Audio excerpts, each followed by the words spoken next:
समाज के प्रति निष्ठा भी उनसे आप सीख सकते हैं। इसमें कई ऐसे महत्वपूर्ण बिंदु आते हैं जहां सामाजिक समरसता का प्रत्यक्ष दर्शन होता है। कहीं भी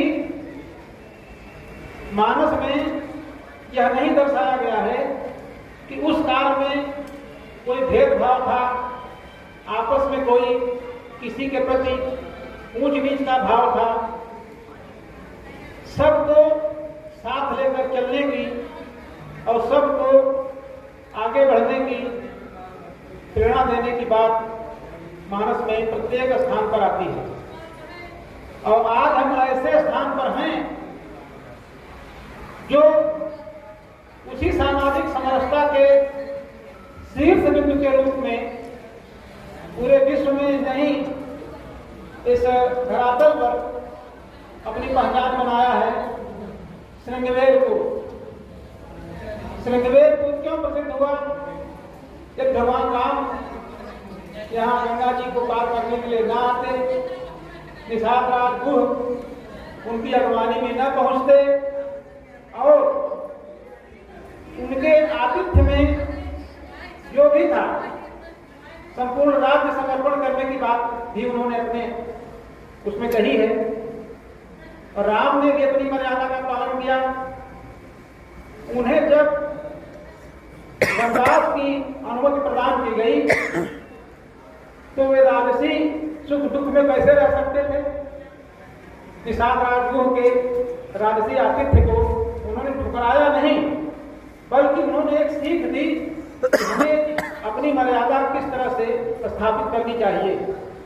उधर माता पिता की आज्ञा, इधर वनवास में भूशयन, यह सब जो व्यवस्थाएं मानस में प्रतिपादित की गई हैं वो हमारे आपके लिए संस्कार की पाठशाला से कम नहीं है। एक बात और है, अगर हम किसी बुराई पर विजय पाना चाहते हैं, उसका समन करना चाहते हैं, तो मानस में अकल्पनीय चीज आपको मिलेगी। मनुष्य से लड़ सकता है, लेकिन आप कल्पना करिए किसी भी ग्रंथ में, किसी भी सामाजिक संरचना में बलशाली राक्षसों से वानरी सेना का युद्ध, यह अपने आप में अद्भुत और विलक्षण चीज है।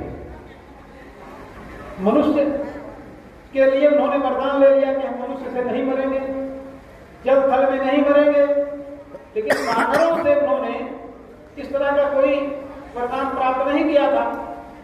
वानरी सेना ने उनके अहंकार को भी तोड़ा और उनके समूल अस्तित्व को भी समाप्त किया।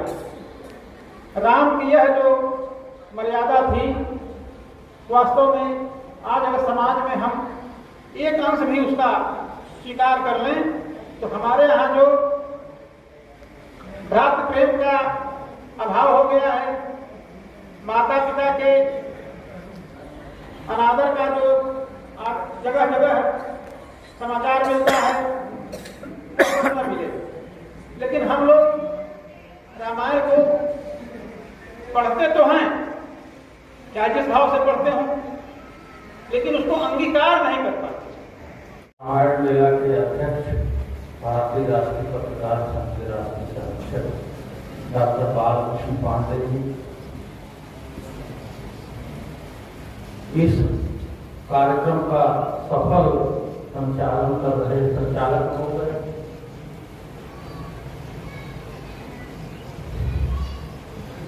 आदरणीय श्री उमेश द्विवेदी जी और रवि बोल के गए श्री अमित द्विवेदी, हमारे बीच में भारतीय जनता पार्टी के शीर्ष पदाधिकारी बैठे हैं, डॉक्टर रमापत त्रिपाठी जी। इस आयोजन में न केवल आसपास के जनपदों के वरन दूसरे प्रदेशों से लोग आए हैं, जैसे पटना से कुणाल जी आए हैं, कौशाम्बी से सच्चिदानंद मिश्रा जी आए हैं, आदरणीय कुशवाहा जी जो प्रख्यात रंगकर्मी हैं, शमशाद जी आए हैं, प्रदीप जी हैं, चित्रकूट से मिश्रा जी हैं, आजमगढ़ से आए हैं, बलिया से हमारे मधुसूदन भाई आए हैं, कांग्रेस जी हैं और तमाम ऐसे लोग जो मुझे दिखलाई दे रहे हैं। कदाचित अगर उनका नाम लेने में भूल हुई हो तो क्षमा करेंगे। मित्रों, जा सुनाम सुमिरत एक बारा अब उतरा ही कर भव से होगा। ये राम की महिमा के बारे में कहा गया है। और अभी मैं यहाँ बैठे बैठे देख रहा था कि जैसे ही राम कथा शुरू हुई, 2-3 बानर यहाँ आ गए, अभी वहां बैठे भी हैं, यानी राम की कथा सुन रहे हैं। तो समझिए ये है राम की कथा का महात्म्य। मित्रों, गोस्वामी तुलसीदास जी ने रामचरितमानस को ऐसे नहीं लिखा था प्रसिद्धि पाने के लिए। गोस्वामी जी ने रामचरितमानस को स्वांतः सुखाय के लिए लिखा था। और उन्होंने शुरू में लिखा भी था कि स्वांतः सुखाय तुलसी रघुनाथ गाथा भाषा निबंध मत मंजूर मात्र। लेकिन उनके हाथ से जो ये ग्रंथ लिखा गया वो कालातीत हो गया। रामचरितमानस को लिखे हुए कितने साल हो गए, लेकिन रामचरितमानस आज भी जीवंत है, आज भी प्रासंगिक है। और आज भी जब राजनीति में चर्चा होती है या कहीं भी होती है तो राम राज्य की परिकल्पना की जाती है। यानी सबसे अच्छी बात है कि वो राम राज्य हुआ। कि उसके पीछे कुछ वजह हैं, दैहिक दैविक भौतिक तापा और राम राज का वो नहीं व्यापा। तो राम के राज्य में प्रजा सुखी थी, शासक सबका ख्याल रखता था। और रामचंद्र जी का जो जीवन था उसको आप शुरू से देखें तो आपको पता चलेगा कि भगवान रामचंद्र जी ने किस तरीके से अपना जीवन जिया है। रामायण में जैसा अभी हमारे ढेर सारे वक्ताओं ने कहा कि रामायण में किस तरीके से पिता और पुत्र का प्रेम है, भाई और भाई का प्रेम है, पति और पत्नी का प्रेम है, भाई और भगिनी का प्रेम है, और राजा और प्रजा का क्या प्रेम है, प्रजा का क्या दायित्व है, तो राजा का क्या दायित्व है प्रजा के लिए।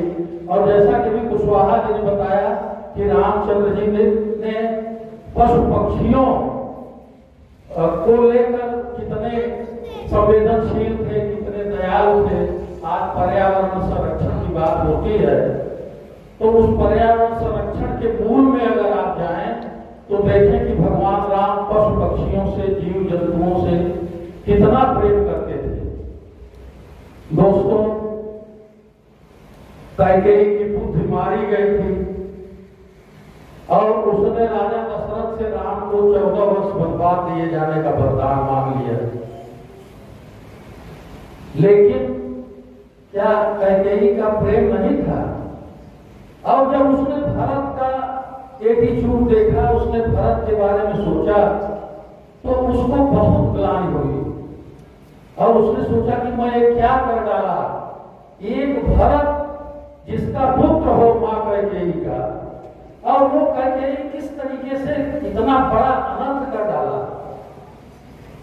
मैथिली शरणगुप्त जी ने लिखा है अपने काव्य में, तो बाद में कैकेयी को जब पश्चाताप होता है तो कैकेयी कहती है, वो भरत के लिए कहती है कि मुझे भरत की माता मैं हूं, कैकेयी भरत की माता हूं, यह अधिकार जो है कोई छीने न। तो मैथिली शरणगुप्त जी ने लिखा है कि थूके मुझ पर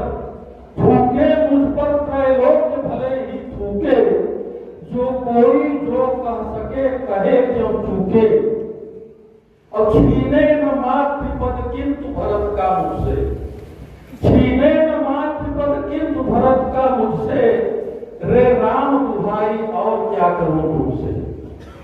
तो इस तरीके का भरत की ये महिमा थी। और वहीं उर्मिला की महिमा देखिए, रामचंद्र जी जब 14 वर्ष के लिए वनवास गए तो माता सीता उनके साथ जंगल की ओर चली गई, लेकिन उर्मिला नहीं गई। क्यों नहीं गई, क्या व्यवस्था रही होगी? मानस में तो इसका बहुत चित्रण नहीं है, लेकिन गुप्ता जी ने अपने ग्रंथ में ये लिखा है उर्मिला के बारे में कि उर्मिला गई नहीं। उर्मिला अपने पति के लिए, अपने कुल की मान मर्यादा के लिए वहां बैठी रही।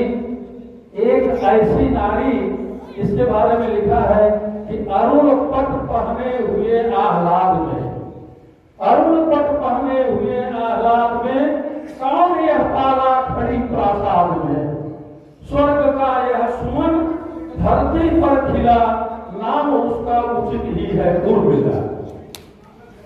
तो चाहे जिस दृष्टि से देखें, चाहे भाव से देखें, चाहे भाषा से देखें, हम जिस धरती पे बैठ के यहाँ एक राष्ट्रीय संगोष्ठी कर रहे हैं, यहीं से भगवान राम ने गंगा जी को पार किया था। और निषाद राज जब अपनी नाव लेके आया और भगवान राम सीता लक्ष्मण ने सोचा कि ये हमको पार करा देंगे, तो निषाद राज ने कहा नहीं भगवान, हम ऐसे बिना चरण धोए, बिना आपका चरण धोए मैं पार नहीं करा सकता। आपके हैं तो वो तो एक स्त्री बन जाती है, मैं अपने घर में जाके क्या जवाब दूंगा, क्या कहूंगा। वो अंत में कहता है कि तुलसी अवलंबन और कछू लड़का के ही भांति की आई हम, यानी मेरी रोजी रोटी का तो यही साधन है, यही नाव है। और अगर आपने इस नाव पे पांव रख दिया तो इस नाव का अस्तित्व तो खत्म हो जाएगा, तो हमारे लड़के बच्चे क्या खाएंगे, क्या पिएंगे। और किसी तरीके से वो भगवान राम चरण धुलवाने के लिए तैयार हो जाते हैं। और बाद में जब उसको नाव की उतरवाई देने की होती है तो उसका भी बड़ा सुंदर प्रसंग रामायण में है। मित्रों, मैं तुलसीदास की इसलिए भी वंदना करता हूं कि अगर राम को बनाया तो तुलसीदास ने बनाया। कितना बड़ा समर्पण है तुलसीदास का। तुलसीदास ने राम से कहा हमें भीड़ और कायर नहीं चाहिए, तुलसी मस्तक तब नवे जब धनुष बाण लोहा। यानी वो चाहते हैं कि हमें एक धनुर्धर योद्धा चाहिए, एक ऐसा राजा चाहिए जो अपनी सीमाओं की रक्षा करे, एक ऐसा राजा चाहिए जो अपने प्रजा में लोकप्रिय हो, जो अपने प्रजा का ख्याल रखे। तो इस तरीके से तुलसीदास ने लिखा है। और तुलसीदास जी का समर्पण देखिए, तुलसीदास जी ने एक जगह लिखा है, तुलसीदास जी ने लिखा है, मैं वो लाइन थोड़ा सा भूल रहा हूं, हाँ, तुलसी जाके मुखन दे, तुलसी जाके मुखन दे, धोखे होने के सतराम, अब तिनके पग की पा नहीं मेरे सिर को चाह। यानी धोखे से भी अगर किसी के मुख से राम का नाम निकल आया तो तिनके पग की, उसके पग की पा नहीं मेरे सिर को चाह। कितना बड़ा समर्पण है। शायद ऐसा इतिहास में, ऐसा विश्व के इतिहास में इतना बड़ा समर्पण नहीं मिलेगा। न तो राम जैसा राजा, न तुलसीदास जैसा ग्रंथकार आपको कहां खोजने को मिलेगा। अभी कुशवाहा जी का बता रहे थे कि पशु पक्षियों ने किस तरीके से जटायु को उन्होंने उठाया, गले से लगाया, उसका अंतिम संस्कार किया भगवान राम ने। और उस गिलहरी को देखिए कि जब समुद्र पे पुल बन रहा था तो सब अपना बानर भालू ये सब ले आके अपना ईंट पत्थर वहां जमा कर रहे थे। एक गिलहरी ने सुना कि भगवान के काम के लिए हमारा क्या योगदान होगा, तो अपने पूंछ में जाके, अपने पूंछ में बालू लपेटती थी और जाके समुद्र में जाके वो धो डालती थी उसको। यानी वो समुद्र पे पुल बनाने की जो प्रक्रिया हो रही थी उसमें गिलहरी का क्या योगदान था। भगवान राम ने सारे जिनको आप लोग कुछ भी कह लीजिए, दलित कह लीजिए, इस पे भी बड़ी कंट्रोवर्सी हुई थी कि हनुमान जी शेड्यूल्ड ट्राइब थे, दलित थे, लेकिन भगवान राम ने किसी को नहीं, उन्हीं लोगों को लेके एक ऐसे राजा के राज्य पर चढ़ाई की जो और जिसकी राजधानी, जिसका राज्य जो है सोने की लंका है, और उसको फूंक डाला उन्होंने। तो मित्रों, मेरा मानना है कि अगर धर्म है तो संस्कृति है, संस्कृति धर्म के बिना अधूरी है और धर्म संस्कृति के बिना अधूरा है। तो धर्म और संस्कृति का एक बड़ा अच्छा तालमेल है। धर्म रहेगा तो ये संस्कृति बची रहेगी। मैं केवल हिंदू धर्म की बात नहीं करता, मैं व्यापक परिप्रेक्ष्य में सारे धर्मों की बात करता हूं कि अगर धर्म रहेगा तो संस्कृति रहेगी, अगर धर्म रहेगा तो एक संस्कृति का निर्माण होगा, एक अच्छे परिवार का निर्माण होगा, एक अच्छे समाज का निर्माण होगा, फिर एक अच्छे देश का निर्माण होगा। हम लोग तो उसके ऐसे लोग हैं जो पूरे विश्व का कल्याण चाहते हैं, हम अपना कल्याण नहीं चाहते। हिंदू संस्कृति पूरे विश्व को समाहित करके चलने वाली संस्कृति है और उसमें रामायण की बहुत बड़ी भूमिका है। मुझको बचपन में याद है, हमारी माता जी जब नहा के आती थी, भले ही वो 2 चौपाई पढ़े, घर से आती थी, ठकुआ करने जाना पड़ता था उनको, लेकिन तुरंत मतलब बैठ जाती थी, रामायण उठाती थी, चाहे 1 दोहा 1 चौपाई पढ़े, लेकिन वो निश्चित रूप से पढ़ती थी। तो ये जो आदिकाल से ये जो चला आ रहा है रामायण युगीन जो संस्कृति, आज के भारत में वो रामायण युगीन संस्कृति जिंदा है। और अगर यह संस्कृति जिंदा रहेगी तो यह देश जिंदा रहेगा, यह राष्ट्र जिंदा रहेगा और पूरे विश्व को प्रेम और सद्भाव का वह संदेश जाएगा और भारत की भूमि से ही जाएगा। इन्हीं शब्दों के साथ मैं आपसे विदा चाहूंगा। जय हिंद, जय भारत, जय रामायण।